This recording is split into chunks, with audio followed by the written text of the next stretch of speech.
திருப்பரங்குன்றம் மலை விவகாரம் தீர்ப்பை உறுதி செய்த உச்சநீதிமன்றம். மலை மீது தொழுகைக்கு தடை.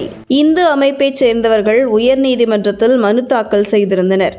அதில் மலையை சிக்கந்தர் மலை என அழைக்கக்கூடாது, விலங்கு பலி தடை செய்ய வேண்டும், நெல்லித்தோப்பு பகுதியில் தொழுகைக்கு தடை விதிக்க வேண்டும் என்பதே அவர்களின் கோரிக்கையாக இருந்தது. இந்த மனுக்களை ஒன்றாக விசாரித்த உயர்நீதிமன்ற மதுரை கிளை, திருப்பரங்குன்றம் மலை மீது உள்ள சிக்கந்தர் பாதுஷா அவுலியா தர்காவில் தொழுகை நடத்துவது மற்றும் பலியிடுவது தொடர்பான வழக்கில் கடந்த ஆண்டு ஜூன் மாதம் 2 நீதிபதிகள் அடங்கிய அமர்வு தீர்ப்பளித்திருந்தது. அதில் நீதிபதி நிஷா பானு முஸ்லிம்களின் உரிமைகளை உறுதிப்படுத்தி தீர்ப்பளித்தார். மற்றொரு நீதிபதியான ஸ்ரீமதி மாறுபட்ட தீர்ப்பை அளித்தார். ரம்ஜான், பக்ரீத் மற்றும் பிற இஸ்லாமிய பண்டிகைகளின் போது கந்தூரி பலியிடுவது மற்றும் தொழுகை நடத்துவது தொடர்பாக உரிமையியல் நீதிமன்றத்தை அணுக அறிவுறுத்தினார்.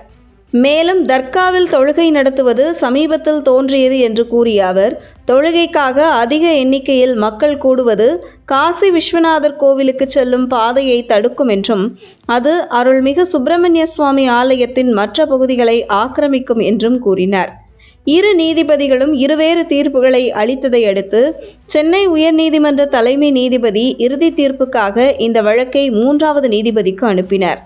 இந்த மனுக்களை ஒன்றாக விசாரித்த உயர்நீதிமன்ற மதுரை கிளை கடந்த ஆண்டு அக்டோபர் 10ஆம் தேதி முக்கிய தீர்ப்பு வழங்கியது. இரு நீதிபதிகள் அமர்வில் மாறுபட்ட கருத்துகள் எழுந்த நிலையில் 3வது நீதிபதி விஜயகுமார் விசாரித்து இறுதி தீர்ப்பு அளித்தார். தர்காவில் விலங்கு பலி நடைமுறை பண்டைய மரபாக இல்லை என்பதற்கு போதிய ஆதாரங்கள் இல்லை என்றும், இது தொல்பொருள் சட்டத்தை மீறுவதாகவும் தீர்ப்பில் தெரிவிக்கப்பட்டது. மேலும் மலையின் பெயர் திருப்பரங்குன்றம் மலை என்றே தொடர வேண்டும் என்றும் உறுதி செய்யப்பட்டது. உயர்நீதிமன்றத்தின் இந்த தீர்ப்பை எதிர்த்து இமாம் ஹுசைன் என்பவர் உச்சநீதிமன்றத்தில் மேல்முறையீடு செய்தார். மனுதாரர் தரப்பில் ஆஜரான மூத்த வழக்கறிஞர், தர்கா உள்ள நெல்லித்தோப்பு பகுதி நிலம் முஸ்லிம்களுக்கு சொந்தமானது என்று கூறிய பிறகு தொழுகை நடத்த கட்டுப்பாடு விதிப்பதா?